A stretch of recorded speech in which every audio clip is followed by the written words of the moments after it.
சமூக சொந்தங்களுக்கு வணக்கம். மீண்டும் மற்றொரு காணொலியில் உங்களை சந்திக்கின்றேன். இந்த காணொலியில் நாங்கள் பார்க்க இருக்கின்ற விடயம் இஸ்ரேலின் தாக்குதல் தொடக்கமும் மத்திய கிழக்கில் மாறிவரும் பிம்பமும், பத்திரிகையாளர்களை கடுமையாக சாடியிருக்கும் அமெரிக்க ஜனாதிபதி, இவை பற்றித்தான் விரிவாக பார்க்க இருக்கின்றோம். வாங்க காணொலிக்குள் போகலாம். இஸ்ரேல் தான் ஈரானின் அணு உலைகளில் முதலில் தாக்குதல் நடத்தியது. இதனைத் தொடர்ந்து அமெரிக்கா இணைந்தது.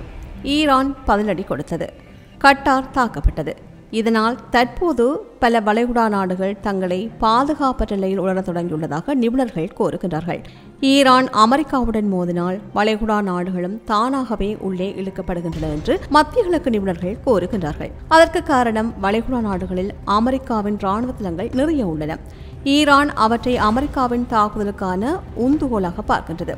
குறிப்பாக விமான நிலையங்களுக்கு அருகிலும் ராணுவ தளங்கள் உள்ளதால் ஏவுகணைகள் தவறாக விழும் அபாயம் ஏற்படுகின்றது. அந்த அடிப்படையில் எந்தெந்த நாடுகளில் எல்லாம் அமெரிக்காவின் ராணுவ தளம் உள்ளது என்பதை நாங்கள் பார்த்தால், கட்டாரில் அல் உதைத் விமான தளமானது 10,000 வீரர்களை கொண்டு காணப்படுகின்றது. பஹ்ரைனை பொறுத்தவரையில் கடற்படை 5வது படை தலைமையகம் காணப்படுகின்றது. குவைத்தை பொறுத்தவரையில் கேம் அரேபியான் என்றும் அரிசலேம் விமான தளம் காணப்படுகின்றது. ஐக்கிய அரபு எமிரேட்ஸை பொறுத்தவரையில் அல் தப்ரா விமான தளம் காணப்படுகின்றது. சவுதி அரேபியாவை பொறுத்தவரையில் பிரின்ஸ் சுல்தான் விமான தளம் காணப்படுகின்றது. ஜோர்டானை பொறுத்தவரையில் முவாஃபக் அல் சாடி விமான தளம் காணப்படுகின்றது. ஈராக்கை பொறுத்தவரையில் ஐன் அல் ஆசாத் மற்றும் ஏர்ஃபீல்ட் தளங்கள் உள்ளன. இந்த நிலையில் இப்போது வளைகுடா நாடுகளும் போருக்கு தயாராக இருக்க வேண்டும் என்று நிபுணர்கள் கூறுகின்றார்கள். குறிப்பாக ஜவஹர்லால் நேரு பல்கலைக்கழகத்தின் பேராசிரியர் அஸ்வினி மகாபாத்ரா இது பற்றி கூறுகின்ற போது, ஈரான் அமெரிக்கா அல்லது இஸ்ரேலுடன் மட்டும் போரிட முடியாது. அமெரிக்க ராணுவம் இருக்கின்ற அனைத்து வளைகுடா நாடுகளும் இந்த மோதலில் சிக்கிக்கொள்ளும். Qatar, Bahrain, Kuwait, UAE, Saudi Arabia, Jordan எல்லாம் தற்போது கவலையில் தான் காணப்படுகின்றன. இது பற்றி மத்திய கிழக்கை ஆய்வு செய்கின்ற பல ஆராய்ச்சியாளர்கள் பின்வருமாறு கூறுகின்றார்கள். ட்ரம்ப் எடுத்த நிலைப்பாடுகள் குழப்பமானவை. ஒரு நாள் பேசுவது, மறுநாள் திரும்புவது, இதனால் அமெரிக்காவின் நம்பகத்தன்மை சீர்குலைந்துள்ளதாக கூறுகின்றார்கள். இஸ்ரேலுக்கு தடையிட்டு மறுநாளே ஈரான் மீது தாக்குதல் நடத்த அனுமதித்தது. அமெரிக்காவிற்கே நேர்மையான அணுகுமுறை இல்லை என்று கூறப்படுகிறது.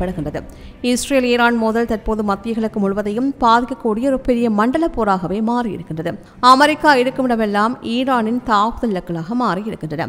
அதனால் தான் கட்டார் தாக்கப்பட்டது.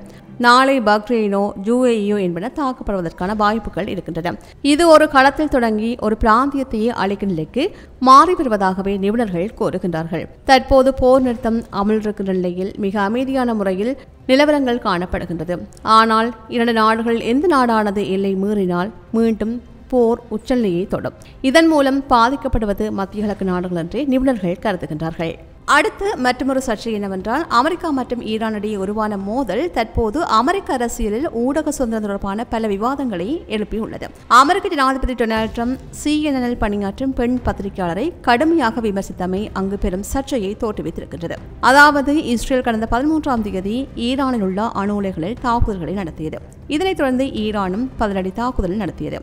இந்த சூழ்நிலையில் அமெரிக்கா நேரடியாக ஈரானை தாக்கும் நடவடிக்கையில் இறங்கியது. அமெரிக்காவின் ராணுவ விமானங்கள் ஈரானில் உள்ள பர்தவ், நெடான்ஸ் மற்றும் எஸ்பகான் ஆகிய அணு உலைகளை குறிவைத்து தாக்கியது. இந்த தாக்குதலுக்கு பிறகு ஜனாதிபதி ட்ரம்ப் அமெரிக்காவின் வெள்ளை மாளிகையில் இருந்து வெளியிட்ட உரையில் இந்த தாக்குதல் வெற்றிகரமாக முடிந்தது என்று கூறி ராணுவ வீரர்களுக்கு பாராட்டு தெரிவித்தார். எல்லாமே வெற்றிகரமாக முடிந்ததாக அவர் தெரிவித்தார். இந்த நேரத்தில் CNN மற்றும் நியூயார்க் டைம்ஸ் போன்ற முன்னணி ஊடகங்கள் வெளியிட்ட செய்தியில், அமெரிக்கா மேற்கொண்ட தாக்குதலில் ஈரானின் அணு உலைகள் முற்றிலும் அழியவில்லை என்று கூறின. மேலும் அமெரிக்க பாதுகாப்பு உளவுத்துறை வெளியிட்ட தொடக்க மதிப்பீட்டிலும் இந்த தாக்குதலால் ஈரானின் அணுசக்தி திட்டம் வெறும் சில மாதங்களுக்கு மட்டும்தான் பின்னடைவை ஏற்படக்கூடும் என்று குறிப்பிட்டிருந்தன. ஈரானின் யுரேனியம் செறிவு திட்டங்கள் முன்பே பாதுகாப்பாக வேறு இடத்துக்கு மாற்றப்பட்டதாக கூறப்பட்டது. இந்த தகவல்கள் வெளிவந்தவுடன் ஜனாதிபதி ட்ரம்ப் தமது சமூக ஊடகமான ட்ரூத் சோஷியல் தளத்தில் கடுமையான பதிலடியை கொடுத்திருந்தார். அதாவது, CNN மற்றும் நியூயார்க் டைம்ஸ் ஆகிய இணைந்து இந்த தாக்குதலை குறைத்து மதிப்பீடு செய்ய முயற்சி செய்வதாக குற்றம் சாட்டினார்.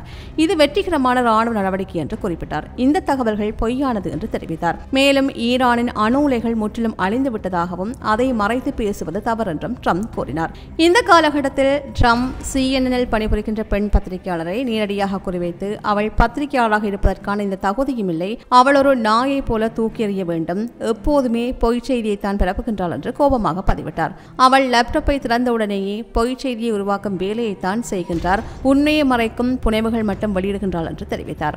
அமெரிக்க விமானிகள் மிகச்சிறந்த வேலை செய்திருக்கின்றார்கள், அவர்கள் அதற்கான பாராட்டுக்கு தகுதி பெற்றவர்கள் என்று கூறினார்.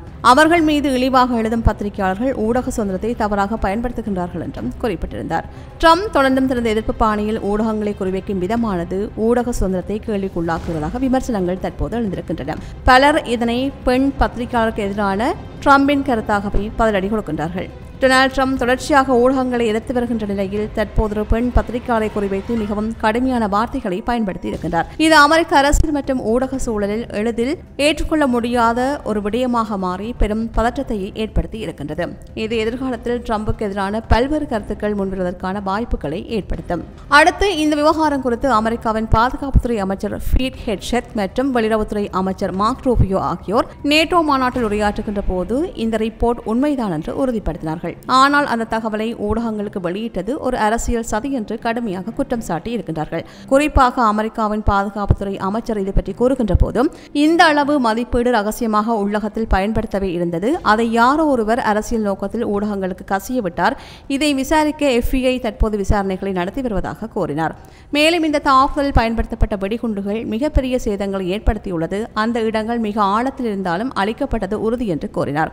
இதேவேளை வெளியுறவுத்துறை அமைச்சர் மார்க்கோ ரூபியோ இந்த விவகாரம் குறித்து அதிக கடுமையுடன் பதில்களை வழங்கினார்.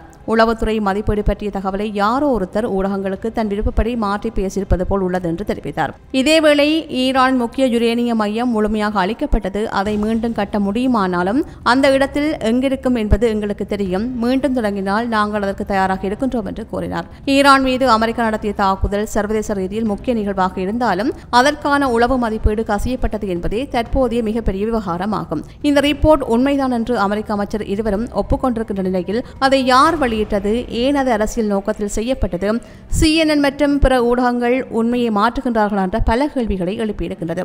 இதை சுற்றி அமெரிக்க அரசியலில் பல விவாதங்கள் தற்போது எழுந்திருக்கின்றன. இதன் விளைவுகள் இன்னும் சில நாட்கள் மேலும் பெற வாய்ப்புள்ளதாகவே கூறப்படுகின்றது.